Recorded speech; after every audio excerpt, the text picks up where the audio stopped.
اللہ سبحانہ و تعالیٰ نے بندے کو توحید کا حکم دیا، اس کو کہا کہ صرف ایک اللہ سبحانہ و تعالیٰ کو پکارنا ہے، ایک اللہ کے سامنے جھکنا ہے، شرک کی آمیزش اپنی زندگی میں نہیں کرنی۔ اگر کوئی شخص عبادتیں تو کرتا ہے لیکن اس عبادت کے ساتھ ساتھ وہ غیر اللہ کو بھی پوجتا ہے، شرک کے کام بھی کرتا ہے، تو اس شرک کی وجہ سے، توحید کے نہ ہونے کی وجہ سے اللہ سبحانہ و تعالیٰ اس کی ساری عبادتوں کو ضائع فرما دیں گے۔ کیوں؟ اس کی عبادت کے اندر شرک داخل ہو گیا۔ آپ اس بات کو اس انداز سے سمجھیں کہ ایک شخص جو ہے وہ نماز کی ادائیگی کر رہا ہے، وضو کیا اس نے، اچھا وضو کیا، وضو کرنے کے بعد اس نے نماز کا آغاز کیا، جیسے ہی اس نے نماز آغاز کی، 2 رکعتیں مثلا عصر کی نماز اس نے پڑھنی تھی، 2 رکعتیں اس نے پڑھی ہیں، اس کا وضو ٹوٹ گیا۔ اب وضو ٹوٹ جانے کی وجہ سے وہ پوری کی پوری نماز جو ہے وہ کیا ہو جائے گی؟ ختم ہو جائے گی۔ اب اس کو دوبارہ پڑھنا پڑے گا، دوبارہ لوٹانا پڑے گا۔ اسی طرح اگر کوئی شخص عبادت تو اللہ کے لیے کر رہا ہے لیکن اسی عبادت کے اندر، اسی کام کے اندر شرک کی آمیزش کرے گا، تو وہ اس کا جو یہ کام ہے شرک کو داخل کرنا، وہ اس کی ساری عبادت کو ختم کر دے، اگرچہ اس نے اس عبادت کو بڑے بہترین انداز سے کیا ہو، خوب اچھے طریقے سے کیا ہو، تو اس کی یہ عبادت تب بھی ضائع ہو جائے گی۔ آپ اس بات کو اس مثال سے بھی سمجھ سکتے ہیں کہ ایک شخص جو ہے وہ ملینز بلینز اللہ کی راہ میں خرچ کرتا ہے، لیکن وہ غیر اللہ کے نام پر ایک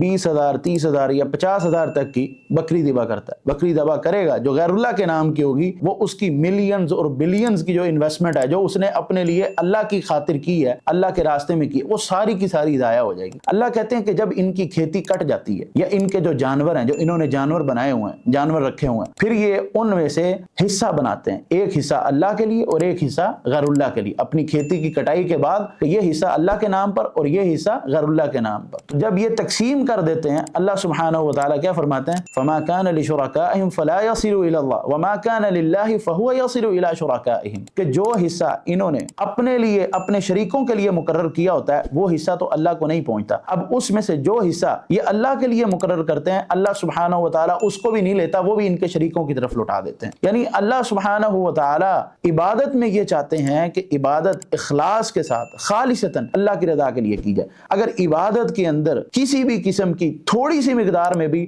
شرک کی آمیزش ہوگی، اللہ سبحانہ و تعالیٰ کو وہ آمیزش گوارا نہیں ہے، اللہ ساری کی ساری عبادت کو رد کر دیں گے۔